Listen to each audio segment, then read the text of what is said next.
नमस्कार दोस्तों, JDS competition में आपका स्वागत है। मोटिवेशनल स्टोरी का दिन है आज, और आज एक ऐसी लड़की की जीवन की सच्ची घटना मैं आपके सामने बयां करने जा रहा हूं, जो शारीरिक रूप से अक्षम होते हुए भी उस ऊंचाई को प्राप्त किया उसने जो सक्षम व्यक्ति भी नहीं प्राप्त कर पाते हैं। नाम अरुणिमा सिन्हा। नाम सुना होगा आपने। हमारे दिल में आया कि जितनी तकलीफ उन्होंने सही है उस लक्ष्य को पाने के लिए, वो आपके सामने मैं शेयर करूं। आप भी अपने कंपटीशन लाइफ में वो बिना दर्द के तो कुछ हासिल होने वाला है नहीं इस दुनिया में। दवा जितनी कड़वी होती है उतनी ज्यादा फायदेमंद होती है। कुछ पंक्तियों के साथ शुरुआत करते हैं। जो सफर की शुरुआत करते हैं वो मंजिलों को पार करते हैं। एक बार चलने का हौसला तो रखो, मुसाफिरों का तो रास्ते भी इंतजार करते हैं। अरुणिमा सिन्हा पे लागू होता है और आप सब पर भी ये लागू होता है, सभी पर लागू होता है। चलिए मैं इनकी स्टोरी की तरफ बढ़ता हूं, इनके जीवन की सच्ची घटना की तरफ।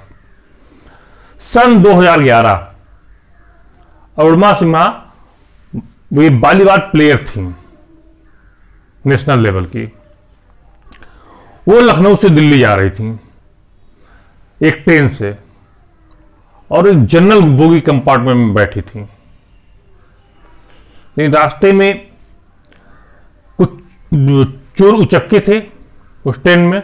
उनकी सोने की चेन को खींचने के चक्कर में उनसे हो गया, मतलब में झगड़ा हो गया, और ये नहीं देना चाह रही थी सोने का चेन, लेकिन वो जबरदस्ती छीनना चाह रहे थे। जब वो अपने मिशन में असफल हुए तो उठा के पांचों जो थे बदमाश थे उनको ट्रेन से बाहर फेंक दिया, चलती ट्रेन से बाहर फेंक दिया। और ठीक उसी समय रेलवे के दूसरे ट्रैक पर एक ट्रेन आ रही थी, और अरुणिमा सिन्हा का पैर उस पर पड़ गया, पूरा पैर कट गया। दूसरे पैर में की हड्डियां फ्रैक्चर कर गई, स्पाइनल कार्ड भी क्रैक कर गया। अब उनको होश आ ही नहीं रहा था। रात का मामला था। जब उन्होंने सहसा देखा कि उनका पैर कट चुका है, चिल्लाती रही रात भर। कुछ होने वाला नहीं था, कोई सुनने वाला नहीं था। रात में चूहे हुए रेलवे ट्रैक पे चलते हैं, आप लोग जानते होंगे। उनके पैर को कुतर कुतर खाने लगे, दर्द से चीख रही थी। सुबह 7-8 घंटे से पड़ी रही। ब्लीडिंग बहुत ज्यादा हो चुकी थी। आंखों के सामने अंधेरा छा चुका था उनके, दिमाग कॉन्शियस था। सुबह गांव वालों ने देखा, किसी तरीके से उनको वहां जो लोकेशन थी वो बरेली जिला था, यूपी का, उत्तर प्रदेश का बरेली जिला। किसी तरीके से उनको बरेली के सदर हॉस्पिटल में पहुंचाया गया। वहां पे डॉक्टर थे, फार्मासिस्ट थे, सीएमएस थे, सबने देखा। बहुत दर्दनाक सीन थी। तो डॉक्टर ने कहा, भाई हमारे पास एनेस्थीसिया तो है ही नहीं, हम कैसे इसका ट्रीटमेंट करें, कैसे इसके पैर को अलग करें। अब पैर तो कट ही चुका था, तो उसको अलग करके उसमें वो करना था। तो अरुणिमा सिन्हा ने दिखलाई तो पड़ नहीं था, लेकिन सुन रही थी।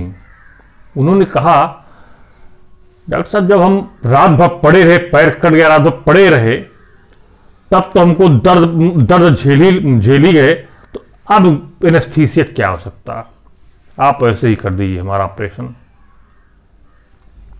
अब ये जोश और ये जुनून डॉक्टरों ने जब देखा तो ब्लड की भी आवश्यकता थी। सबने मिलकर एक एक यूनिट ब्लड दिया, और बिना एनेस्थीसिया के पैर का ऑपरेशन कर दिया, मतलब तत्काल ट्रीटमेंट कर दिया। तब तक एक खबर बाहर फैल गई, वॉलीबॉल की नेशनल प्लेयर। अब उनको शिफ्ट कर दिया गया लखनऊ केजीएमसी में। केजीएमसी में ट्रीटमेंट चलने लगा। फिर वहां से अब चूंकि प्लेयर होने का अब इनको कुछ एडवांटेज मिलने लगा, वहां से फिर एम्स में भेज दिया गया, एम्स के ट्रॉमा सेंटर। वहां भी ट्रीटमेंट अच्छा चलने लगा इनका, कोई दिक्कत नहीं आई। अब पेपर में उन्होंने जब पढ़ा, उस समय की बात, पेपर में आया कि अरुणिमा सिन्हा के पास टिकट थे ही नहीं, इसी कारण से ये मामला हुआ। तमाम तरीके की ऐसी बातें आई सामने, उनको बड़ा गहरा सदमा लगा है सब जानकर। एम्स में 2 महीना वो थी, सारे ऑपरेशन वगैरह बिल्कुल क्लियर हो गए थे। उसी समय उन्होंने तय किया कि अब हम वो कर दिखाएंगे जो इस शरीर के द्वारा संभव ही नहीं है, और तय किया उन्होंने कि हम एवरेस्ट फतह करेंगे। एवरेस्ट नाम सुना होगा आपने, दुनिया की सबसे ऊंची चोटी, 8,848 मीटर उसकी ऊंचाई, 8,848 मीटर, नेपाल में पड़ता है। नेपाली भाषा में उसे सागर माथा भी कहते हैं। माउंटेनियरिंग अपने आप में ही बहुत टफ टास्क होता है, वो भी विदाउट लेग, आर्टिफिशियल लेग के द्वारा। उनका आर्टिफिशियल लेग हो चुका था और दूसरे पैर में राट पड़ा था, स्पाइनल कार्ड का भी क्रैक ही था वो।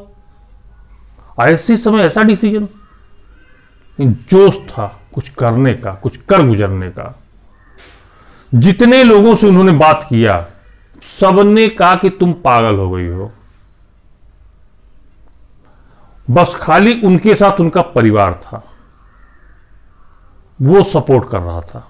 नहीं, अब सोचा तो करो, जो मन गए सो करो भाई, लेकिन अगर कर सकती तो करो।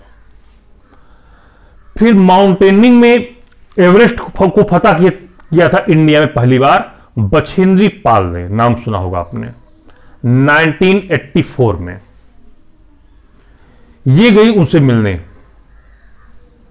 तो बछेंद्री पाल का जवाब सुनिए आप। बछेंद्री पाल ने कहा, अरुणिमा, जब तुम ये सोच ली कि हमें एवरेस्ट फतह करना है तो तुमने फतह कर लिया। अब तो दुनिया को दिखाने के लिए खाली फतह करना है, यानी अब आप अपने अंदर से जीत चुके हैं, बस दुनिया को दिखाना खाली है। प्रैक्टिस शुरू कर दिया उन्होंने माउंटेनियरिंग का, लगातार प्रैक्टिस। 2013 की बात है, ये 2011 में घटना हुई थी, ट्रेन से वो ट्रेन वाली, और ठीक 2 साल बाद 2013 में पहुंच गई नेपाल। वहां पे एक ट्रेनर था, उस ट्रेनर की सहायता से वो अपना एवरेस्ट की ऊंचाई पर चढ़ने का प्रयत्न करने लगी। रात में ही चढ़ाई होती है, दिन में इसलिए नहीं चढ़ाई होती कि भाई दिन में वेदर बहुत ज्यादा एक्टिव रहता है, रात में वेदर शांत रहता है। और वो एक शेरपा था, उसके साथ उन्होंने स्टार्ट किया। लेकिन शुरुआत में तो शेरपा भी मना करने लगा कि ये आर्टिफिशियल लेग के सारे इतनी ऊंचाई पे इसको लेके जाना बहुत टफ टास्क है। किसी तरीके से कन्विंस किया गया, मान गया, चढ़ाई शुरू कर दिया इन्होंने। और आप लोग जानते हैं कि ऊपर की तरफ जितना आप जाते तो ऑक्सीजन भी कम हो जाता है। हालांकि ये पूरी तैयारी के साथ थी, कोई दिक्कत नहीं थी उनको। ये धीरे धीरे अपना चढ़ना स्टार्ट की एवरेस्ट पर। शेरपा भी साथ में था इनके, और रास्ते में इन्होंने देखा बहुत सी लाशें पड़ी हुई थी वहां पर। मतलब जो वहां पे असफल हो जाता था वही मर जाता था, ऑक्सीजन की कमी से या उससे मर जाता था। धीरे धीरे करके आगे चढ़ने लगी, चढ़ती चली गई। लास्ट में जब हमको लगता है कि 200-300 मीटर बचा होगा, उस समय इनका ऑक्सीजन समाप्त हो गया। मरने मारने की स्थिति थी वहां पर। शेरपा ने कहा, अरुणिमा कम बैक, लौट आओ, अब अगर जिंदगी रही तो फिर हम चढ़ाई कर लेंगे। लेकिन वो अरुणिमा सिन्हा मानी ही नहीं। जब लक्ष्य आपके इतने पास हो तो आप ईश्वर की भी बात नहीं सुनेंगे, यही सत्य है। कहा नहीं, युद्ध के मैदान में अब या तो मरना है या तो मारना है, बस। और जब लक्ष्य हमारे सामने इतने करीब हो, हम अपनी नंगी आंखों से उसको देख सकते हो, तब अगर ये कोई कहे कि हमसे कि नहीं पीछे हट जाओ, तो बिल्कुल नहीं मानने वाली, नहीं मानी। ऑक्सीजन समाप्त हो चुका था, फिर पहुंच गई सीधे एवरेस्ट पर, और वहां पर जैसे पहुंची जय हिंद का नारा ली और अपना नेशनल फ्लैग लेके गई थी, नेशनल फ्लैग लहरा दिया। और शेरपा से कहा तुरंत फोटोग्राफी करो। भाई दिखाना भी तो है लोगों को, कैसे पता चलेगा कि हम वो एवरेस्ट फतह किए। फोटोग्राफी लिया शेरपा ने, फिर शेरपा से कहा शेरपा वीडियो भी बना लो। अब शेरपा तो नाराज इसी पे, कहा जान के लाले पड़े हुए, इसको तो वीडियो लगा हुआ है। फिलहाल किसी तरीके से वीडियो भी बना दिया, 2-4-10 मिनट की क्लिपिंग बना लिया, और उसके बाद से वहां से रिटर्न होना शुरू की। ऑक्सीजन समाप्त हो चुका था। रास्ते में एक ब्रिटिशर था, माउंटेनियर, उसके पास 2 सिलेंडर थे ऑक्सीजन के, उसने इनको 1 सिलेंडर दे दिया। किस्मत की बात थी। अब वो यहां से धीरे धीरे उतरने लगी और फिर नीचे आराम से उतर आई। एवरेस्ट फतह हो चुका था, दुनिया की सबसे ऊंची चोटी। मीडिया में आ गई खबर कि एक पैर से विकलांग यानी फिजिकली चैलेंज्ड और एक लड़की ने एवरेस्ट को फतह किया, वो भी भारत की है। और भारत का सिर गौरव से ऊंचा कर दिया पूरी दुनिया में। आज तक कोई भी फिजिकली चैलेंज्ड पर्सन एवरेस्ट को फतह नहीं किया था, लेकिन उसने को कर दिखाया जो कि असंभव था। भारत में पहुंची जब पूरा मीडिया कवरेज हो गया जबरदस्त तरीके से। प्रधानमंत्री थे मोदी जी भी थे, मुलाकात हुई उनकी, मतलब उसके 1 साल बाद मुलाकात हुई, बहुत सम्मान दिया गया उनको बाकायदा। और जो उन्होंने सोचा था अरुणिमा सिन्हा ने, वो कर दिखाया। यही उनका जोश था और जुनून था। और उनका कहना था कि शरीर से अगर आप अक्षम हैं तो कोई बात नहीं, लेकिन अगर आप दिमाग से अक्षम हो गए तब आप विकलांग कहे जाएंगे, तब आप फिजिकली चैलेंज कहे जाएंगे। आप पहले दिमाग से मजबूत बनिए, इतने मजबूत बनिए कि शरीर की विकलांगता ही उसके सामने फीकी पड़ जाए।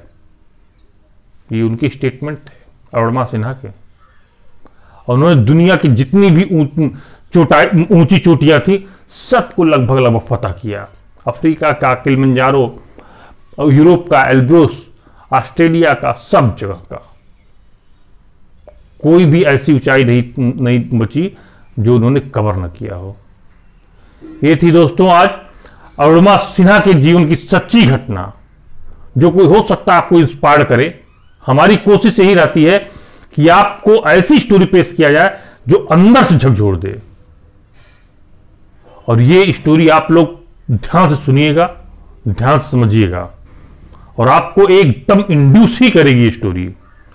आज की मोटिवेशनल स्टोरी यहीं समाप्त होती है। जैसा भी लगे कमेंट बॉक्स में जरूर आप कमेंट कीजिएगा। नमस्कार, धन्यवाद।